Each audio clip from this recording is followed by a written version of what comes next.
Vous écoutez la radio nationale du Mali, il est 13 h à Bamako et à Kinyeba.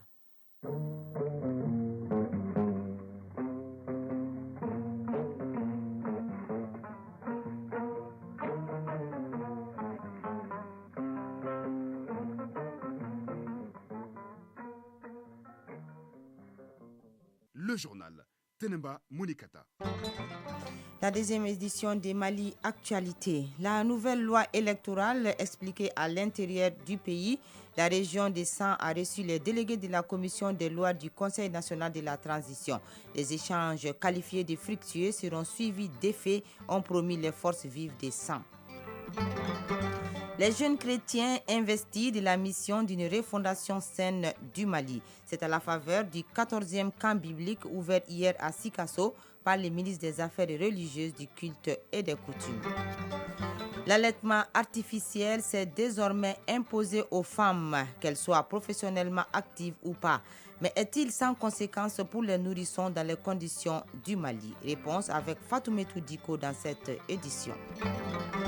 Environnement, Agibou Koulibaly rencontre la plateforme nationale des acteurs de la société civile sur le climat, l'environnement et le développement durable. Enfin, sport, du basket et du football au plan national avec Isaac Tchenou. Mesdames, Messieurs, bienvenue. Vulgarisation de la loi électorale, étape des 100. La délégation de la commission des lois du Conseil national des transitions était face aux forces vives de la région pour échanger sur les défis et enjeux de cette loi. À l'issue des débats très enrichissants, les participants promettent de s'engager auprès de leurs communautés respectives en vue de la restitution. L'activité a bénéficié de l'appui financier de la MINUSMA. Drissa Kone depuis 100. Comme on a coutume de le dire, la bonne information bien partagée est source d'éveil de conscience. Pour illustrer cette maxime, la région des Sangs n'est pas restée en marge de la vaste campagne de vulgarisation de la loi électorale. Face à la délégation de la commission des lois du Conseil national de transition, les forces vives de la région des Sangs. D'entrée de jeu, le gouverneur plante le décor. Ousmane Sangaré, gouverneur de la région des Sangs. La dissémination dont vous aurez droit portera certainement sur la présentation de la nouvelle loi électorale, les principales innovations de la loi électorale, la création de l'autorité indépendante de la gestion des élections, la composition du collège de l'EJ, la composition des coordinations de l'EJ, les attributions de l'EJ, les attributions du ministère de l'administration territoriale et de la décentralisation, les modes de scrutin, entre autres. Place ainsi à l'exposition sur le nouvel outil électoral. L'orateur du jour, Souleymane D, n'a occulté aucun aspect du processus qui a abouti à la loi électorale, mais il a fallu les séries de questions-réponses pour que tous les nuages se dissipent. Moussa Diarra, secrétaire général de la société civile locale des Sangs. Nous avons été suffisamment édifiés. Franchement, départ, n'est-ce pas, ces explications, nous avons vraiment compris. Louanzier Zie Jules Diarra, représentant des confessions religieuses de Tominian. Dans cet échange, j'ai appris beaucoup de choses, parce que la loi, si ce n'est pas une première pour les autres, pour moi, c'est une première d'assister à ces exercices. Donc, le contenu m'a beaucoup plu. Les femmes ne sont pas restées en marge des débats. Traoré Fantachek Diarra, présidente de la CAFO locale de Sangs. Avant de venir, je ne savais pas beaucoup sur la loi électorale. Mais maintenant, j'ai connu beaucoup de choses. Traoré Awa Diallo, représentante du parti RPDM. On avait les lacunes, mais avec la présence du CNT, vraiment, on a compris. La satisfaction est du même chez les membres de la délégation après 4 heures d'échange. Souleymane D, président de la commission des lois du CNT. Nous pensons sincèrement que nous sortons avec un sentiment très satisfait et que les participants ont bien écouté, entendu et au moins épuisé la totalité de leurs craintes des questions qu'ils voulaient poser à la commission. Après avoir reçu chacun un exemplaire, ces hommes et ces femmes désormais ambassadeurs de la nouvelle loi électorale s'engagent à la vulgariser auprès de leurs communautés respectives. Sans Drissa Kone et Sambou Diakité pour le RTM. En troisième région se tient la 14e édition du camp biblique francophone du district de Sikasso. Le thème retenu est la contribution du jeune chrétien dans la refondation saine du Mali. La cérémonie de lancement du camp a eu lieu hier en présence du ministre des Affaires religieuses, du culte et des coutumes, accompagné des autorités régionales et des membres de l'Église évangélique. Le compte rendu est signé Sékou Konaté. Pour cette 14e édition du camp biblique francophone du district de Sikasso, ils sont plus de 200 jeunes chrétiens venus de plusieurs localités du pays pour participer à cet espace de rencontre et de partage autour des questions spirituelles et sociales. Et le thème retenu est la contribution du jeune chrétien dans la refondation saine du Mali. Joël Keïta, directeur du camp. L'Église chrétienne évangélique, conformément à sa mission et s'appuyant sur sa jeunesse, entend jouer pleinement son rôle dans la construction du Mali courant en étant un acteur de paix, de réconciliation, de cohésion sociale à travers des valeurs socio-chrétiennes, le bien-être collectif et surtout la prière, l'arme redoutable du chrétien. Pendant une semaine, les 200 campeurs vont à travers des activités spirituelles et sociales approfondir les notions de cohésion sociale, de réconciliation et de paix, afin de faire du jeune chrétien un véritable artisan de la refondation et de soutien à la transition. Benaya Keïta, parrain. Servez l'Éternel avec joie. Venez avec allégresse en sa présence. Sachez que l'Éternel est Dieu. C'est lui qui nous a fait et nous lui appartenons. Nous sommes son peuple et le troupeau de son pâturage. Alors, ce camp se tiendra dans les meilleures conditions. Mamadou Koné, ministre des Affaires religieuses, du culte et des coutumes. Les autorités actuelles du pays, à l'occurrence le président de la transition, son Excellence, colonel Assimi Goïta et le Premier ministre Dr Choguel Kouramouga, c'est là leur vision qu'ils ont montré à tout le monde qu'il faut une refondation saine au Mali.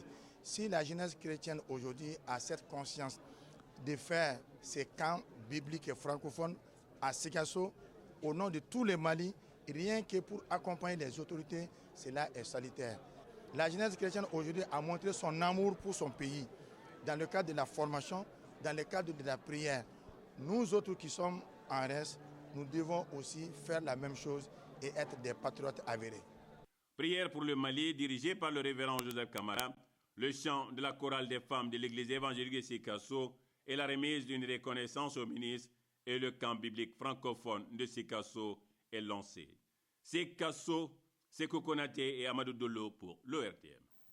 Grand coup de filet dans le cadre de la lutte contre la fraude. Les douanes maliennes ont saisi 159,5 kg de cocaïne à Kouré-Mali, ville frontalière de la Guinée. Les produits prohibés se trouvaient dissimulés dans la toiture d'un véhicule. Les récits de l'opération de saisie avec Tamsir Diabaté. Les douanes à la hauteur de leurs ambitions. Pour preuve, 159,5 kg de cocaïne d'une valeur marchande de près de 8 milliards de francs CFA sont saisis à Kouré-Malé, à la frontière Mali-Guinée. Selon les statistiques des douanes maliennes, cette prouesse des soldats de l'économie est une saisie record sur tous les corridors. Alors, quel a été le mode opératoire des agents du bureau secondaire des douanes de Kouré-Malé pour saisir cette importante quantité de cocaïne? Commandant Sidi Mohamed, chef de bureau de Kouré-Malé. Il y a un monsieur qui s'est présenté à nous pour demander le laissez-passer touristique. En la matière, c'est vraiment impossible. Le fait d'insister là-dessus prouve le comportement suspect de la personne. Donc son comportement a attiré notre attention et j'ai décidé avec quelques éléments d'aller voir le véhicule parce que c'est un véhicule carrément banalisé. Donc avec le flair douanier, on a vu que ce n'est pas clair. Justement, c'était à bord de ce véhicule banalisé que la cocaïne était dissimulée. Ils ont carrément transformé le toit du véhicule pour stocker le produit. N'eût été la vigilance des agents, c'était bon vent au trafic de drogue. Commandant Sidi Mohamed, chef de bureau de Kouré-Malé. Vu les pneus du véhicule, on sentait une charge. C'est ce qu'on a essayé de découvrir. Comme le véhicule portait un porte-bagages, donc quand on a soulevé ce porte-bagages qui était fabriqué pour la circonstance, nous avons vu que le toit avait été éventré. Quand on a enlevé la tôle qui cachait en fait ce produit, nous avons vu des briquettes. Force est de signaler que depuis un certain moment, les soldats de l'économie ont adopté de nouvelles stratégies dans la lutte contre la fraude. Cela à travers une surveillance accrue sur les différents corridors. Lieutenant-colonel Mohamed Koulibaly, directeur régional des douanes de la région de Koulikoro. Les douanes maliennes ne ménagent aucun effort pour l'accomplissement de leur mission.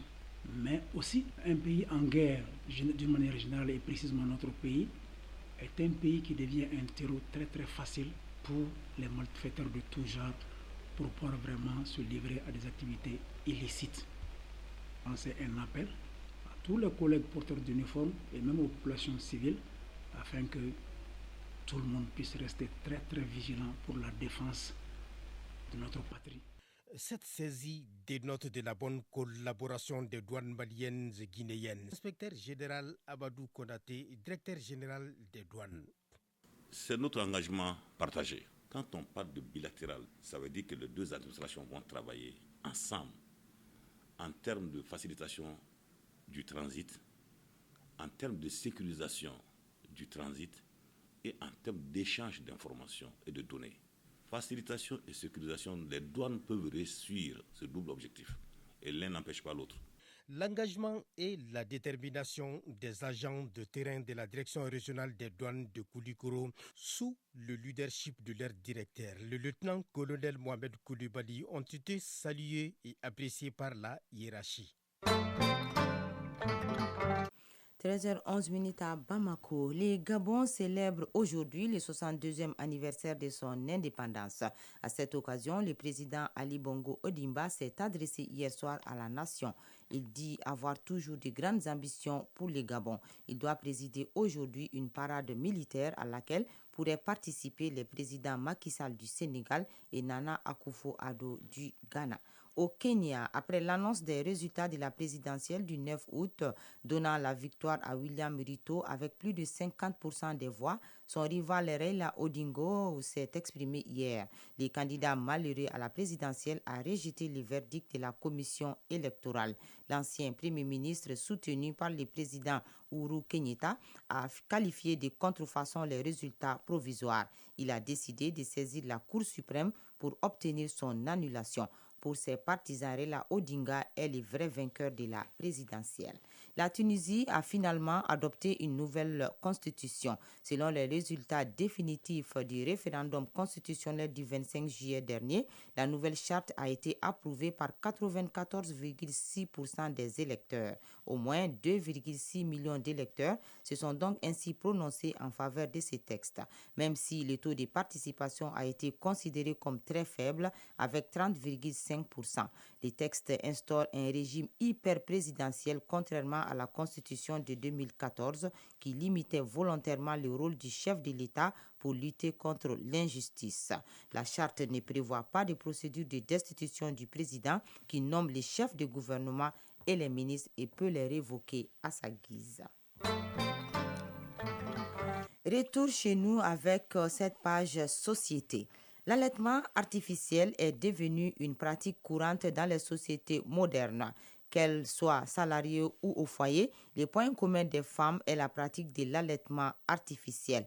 Mais les laits couramment disponibles dans les points de vente et utilisés abusivement peuvent comporter des risques.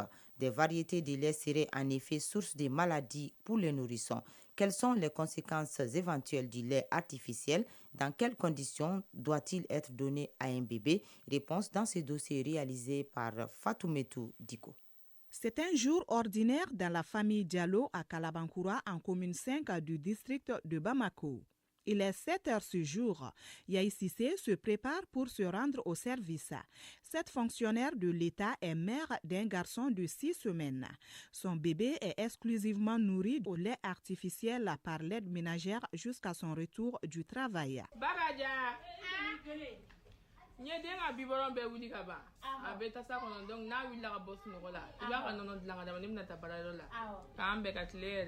Le sein est sain. Visiblement, ce n'est pas l'avis de Mme Diallo Yahi Sissé. Pourtant, son enfant a déjà eu des problèmes la 3e semaine après son accouchement suite à l'allaitement artificiel. Un homme averti en vaut 2. Malheureusement, cet adage n'est pas compris par cette mère de famille. Diallo Yahi Sissé. Bon, au début, moi j'ai été à la pharmacie sans le conseil d'un pédiatre. J'ai demandé un conseil à travers le pharmacien. Il m'a donné un lait que je donnais à mon enfant. Au début, il ne supportait pas le lait que je lui donnais. Donc après ça, il avait les maux de ventre, la diarrhée. Donc du coup, je suis allée voir un pédiatre pour demander conseil. Il m'a donné un nouveau lait que je commence à lui donner petit à petit. En revanche, Mme Bintou Camara a bien retenu la leçon de l'impact négatif de l'utilisation excessive du lait en poudre sur la santé du nourrisson. À l'origine de la maladie de son bébé, elle s'est définitivement retournée vers l'allaitement maternel exclusif. Bintou Camara. Mon premier enfant a eu des complications à cause de l'allaitement artificiel. C'est après une consultation de chez le pédiatre que j'ai décidé d'allaiter mes enfants exclusivement au lait maternel. Malgré les conséquences de l'allaitement artificiel, certaines femmes ne sont pas prêtes à abandonner la pratique. Pourtant, utiliser le lait en poudre pour nourrir son bébé doit se faire sur recommandation du médecin. Professeur Boubacar Togo, chef de département de pédiatrie au CHU Gabriel Touré de Bamako. L'allaitement artificiel n'est réservé que dans certains cas exceptionnels. Il y a certaines maladies chroniques, par certaines cardiopathies, certaines insuffisances rénales, certaines infections comme le VIH, les maladies mentales par exemple. Ce sont ces quelques indications de l'allaitement artificiel. Bien qu'il soit autorisé dans certains cas, le lait artificiel comporte des effets secondaires comme nous l'explique le professeur Boubacar Togo, chef de département de pédiatrie au CHU Gabriel Touré de Bamako. Il faut que les biberons qu'on utilise soient constamment bien stérilisés. Sinon, ça peut être source de diarrhée. Deuxième chose, il faut que la dilution du lait soit bien faite. Et après tout ça, il y a la tolérance du lait. Il y a certains enfants qui ne peuvent pas bien digérer. Donc quand ils ne digèrent pas, c'est soit de la diarrhée ou alors de la constipation. D'autres effets secondaires, c'est les ballonnements abdominaux. Pendant les 6 premiers mois du bébé, le lait maternel est essentiel pour sa croissance et son développement. Ce lait naturel contient d'éléments nutritifs importants. L'allaitement d'un bébé, un nouveau-né nourrisson, doit d'abord être le lait maternel. Nous insistons fermement sur cette option parce que le lait maternel, il contient les nutriments indispensables au bon développement de l'enfant. Il contient même des anticorps pour permettre à l'enfant de se défendre contre les infections bactériennes. Il contient même des cellules vivantes, le lait maternel, qui permettent de lutter efficacement contre les infections. Donc on préconise, on privilégie dans toutes les situations l'allaitement maternel. C'est dire que le bénéfice du lait maternel est incalculable. En définitive, doit-on continuer à utiliser le sein artificiel pour nourrir son bébé?